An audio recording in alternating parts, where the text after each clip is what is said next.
something clever, but it's not that great. You can do better than that. Clap, you people. Clap, every last one of you. Happy Wednesday, everyone. We've got a great show tonight. I'm not kidding. Jamie Lissow is back. If he was any smarter or cuter, he'd be me. And Kellyanne Conway is here. I'm so excited. Just hearing her name has Jim Acosta clutching his Zoloft. But we're going to do something different tonight. Wow, that sounds like Kat when she found that cardboard box full of doll heads. Now, tonight, I'm going to bore you to tears. Seriously, why should Colbert and Kimmel be the only ones allowed to do that on late-night TV? Yes, this segment is on Ethanol! Woo! Whoa. Hold on. Don't touch that remote. Where you going? Stick around. We're going to do some fun stuff in the next block, I promise. Okay, fine. Before we get to the ethanol, here's Hillary refusing to answer questions as to whether her presidential campaign spied on former President Donald Trump. Did you pay to spy on the Trump campaign? When are you going to comment on the spying allegations, Hillary? Did you pay for having spied on? Hillary, anything to say? Hillary. Wow, that was great. As you know, it's alleged that lawyers from Hillary's campaign in 2016 paid to access servers belonging to Trump Tower and later the White House in order to establish a narrative to bring to federal government agencies that would link Donald Trump to Russia.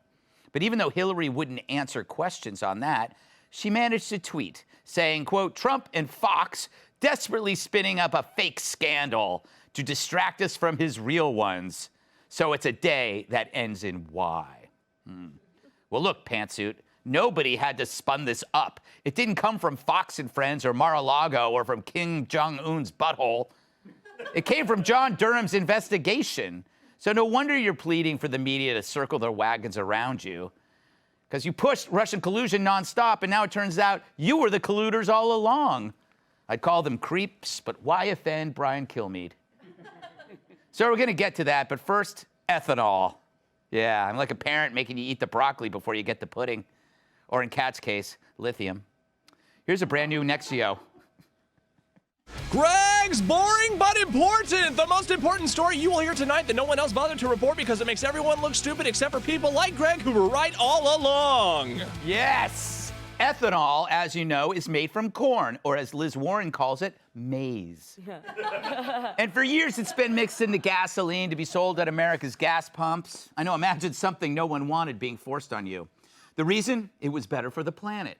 So corn that would normally go to feed millions of people around the globe, or Tyrus for a week, instead would fill your gas tank. But get this, now it turns out that ethanol is likely a much bigger contributor to global warming than straight gasoline, according to a new study.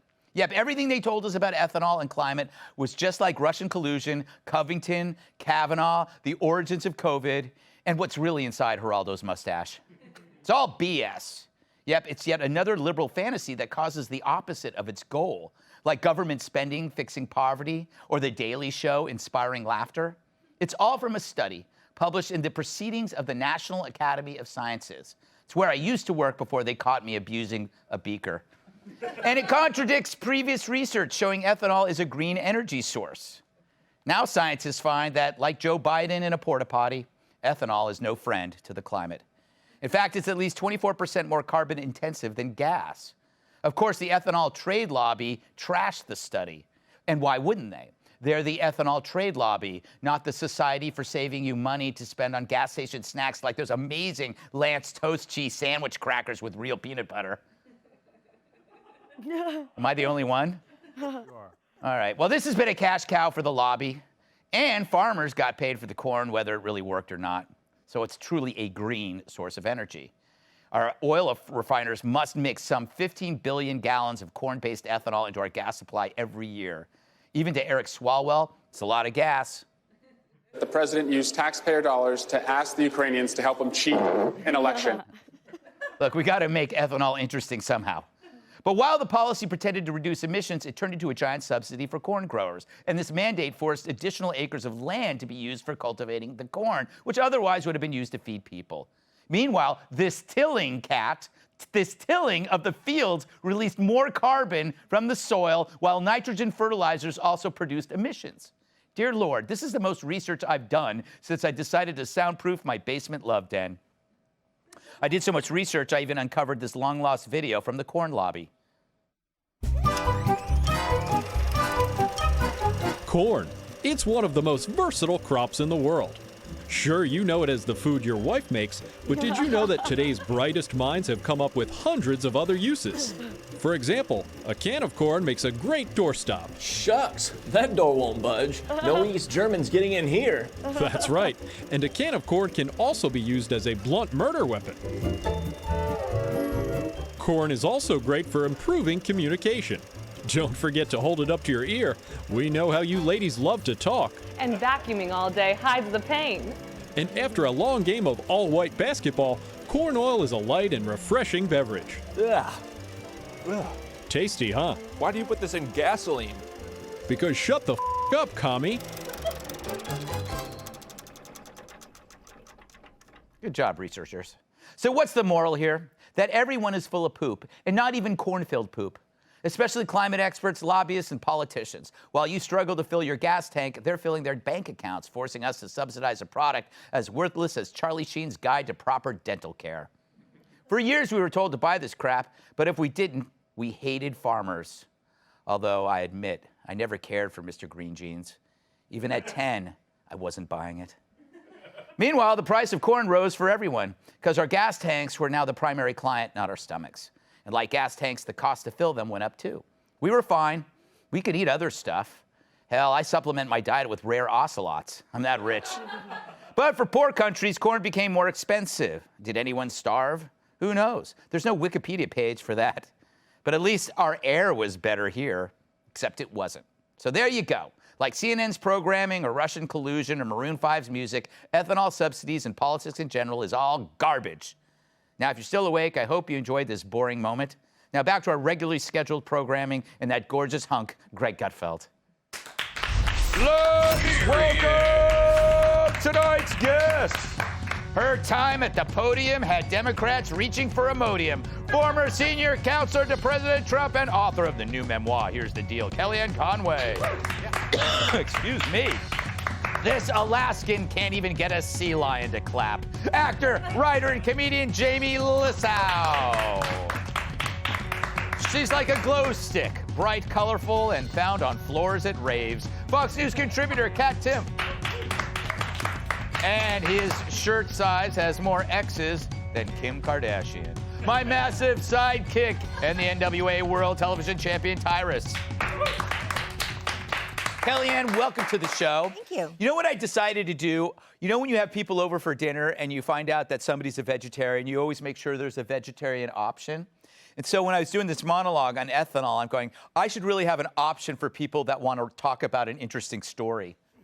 So Is that me? Yes. No, Okay, I wanted to inserted the Hillary piece because I wanted to get your opinion on that story. Now that the Durham report comes out, and she wanted to call it fake news, but that term was already invented, so she said fake scandal. What do you make of this whole turnabout now that she's on the defense? Sounds like the 62% of Americans who right before the 2016 election said she was neither honest nor trustworthy were onto something because they still feel that way. And if she's got nothing to hide, she can just ignore it. But what she ignored was the Daily Mail reporter's questions yesterday, which were very pointed. Did you or did you not pay for this fake scandal? Now, I didn't pay. I would have just said no, thank you, have a nice day. So I think what's happening is that they are caught long after the fact doing exactly what they accused us of doing. I was at the campaign, I was in the White House, apparently they're surveilling both. Jake Sullivan is now the national security director for the country. He's the guy who went out to the podium last week and told the whole world what was going to happen in Ukraine, as goes the United States involvement. That's the guy that Hillary kept retweeting. And he said, we have this great connection now between the server and this, that, and the other. But, I mean, it's really Joe Biden who's given us the Russia collusion. Putin's never had a better friend between Nord Stream 2 and obviously the 100,000 troops on the Russia-Ukraine border, to say nothing of his own pipeline, killed the pipelines here and gave him his own pipeline. But Hillary she's like a bad penny. She never really truly goes away. And you would need 99 more of her to even make $1. I hear all these rumors she may run for office again. I really hope she does, because too. we already know how to beat her. And I will say one thing about Hillary Clinton. She never truly does anything to benefit anybody other than Hillary Clinton. She wakes up every morning as the second most popular person in a two-person household. That's rough. Yes. And then as the day goes on, we realize, where's the Hillary Clinton Center for Women and Girls?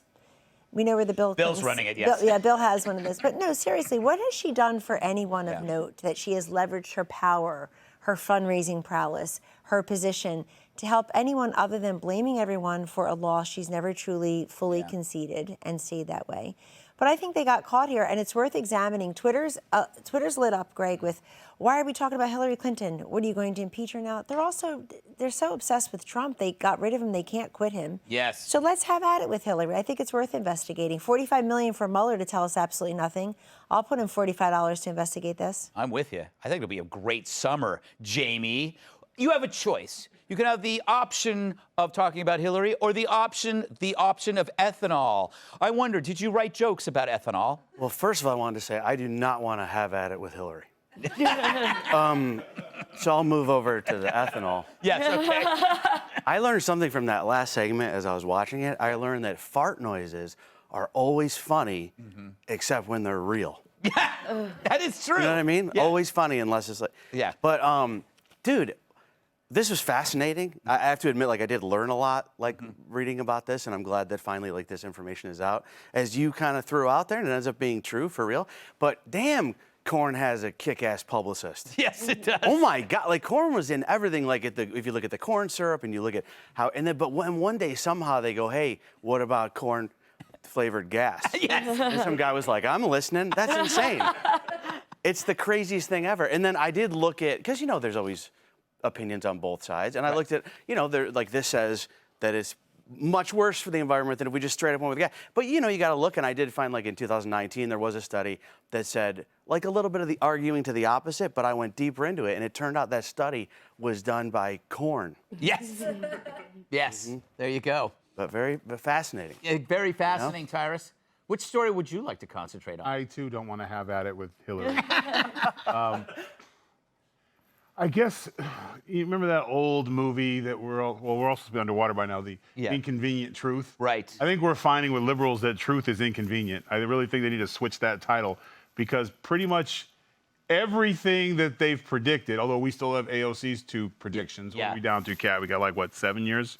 Yeah. 7 years left? Yeah. And then democracy ends just shortly after the world ends. Which is weird, because... Which is weird. So just when the cockroaches take over, democracy falls out, and then they're just up in their little arms, because what are they going to do? Because you have socialist crickets now taking over what's left of the world. So we have all that to go for. At some point, somebody has to just, whenever they talk, go, stop. Just, shh, go sit down. No more.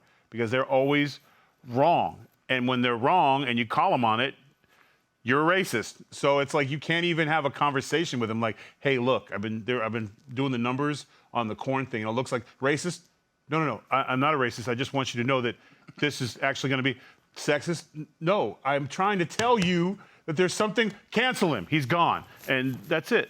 You can't, it's craziness, because you cannot talk to somebody who already has all the answers and they're wrong. Well, and also because every object in life becomes political, even corn, Kat. You are, as a libertarian, probably going like, duh. Yep. Because this is something that libertarians have been talking about forever. I mean, Rand Paul has been talking about this, and no one listened. It's so shocking. It's something that things would be better if the government just didn't do anything, right? And it's another example of something that it said needed to be done for the common good of everyone, but it turned out to be a big scam. And unfortunately, I feel most people learn the wrong lesson from this if they pay any attention, which most won't. But even if they do, say, oh, the government needs to make different choices and do different things. I think it just needs to do fewer things. Yes. Well, PJ O'Rourke, he passed away yesterday, and he had, I'm paraphrasing, but it was along the lines of like, it's not libertarians isn't about, politics. It's about getting rid of politics. Yes. Getting politics out of everything. Absolutely. We ended up putting politics in our oil, our gasoline, and our food. Yes. And everywhere. I want to add one more thing. Jamie, that fart was real. Yes. Oh my God. I'm very passionate about the fact that he did fart. This is something that she's been... I did not know that. I did a deep dive on ethanol. She did a deep dive on gas. I've been researching that for since he farted, and the actually only real thing in the segment, because you played what he was saying again. He was lying about the call. Yes. The only thing true, the only thing authentic in the segment was that. The only honest thing that came out of Swalwell was a fart. I'm writing a book about it. I looked it up, and it turns out corn is in more things than Kevin Hart. That's how. That's how. Wow. He's in a lot of stuff. He is in a lot of stuff. Oh, I thought that was a sex joke. Liberals are. Oh no, he's in a lot of movies and. No, I love Kevin Hart. All right, we got to move on. I'm glad we cleared that up. They're just like the new Coke. You know, the Democrats are just new Coke, and they want it to stay. Actually, Hillary being the same topic along with corn made corn very exciting to me. So thank you. At least you know it's corn. Yeah, that's true. I'm really hungry. Hey, Sean Hannity here. Hey, click here to subscribe to Fox News YouTube page and catch our hottest interviews and most compelling analysis. You will not get it anywhere else.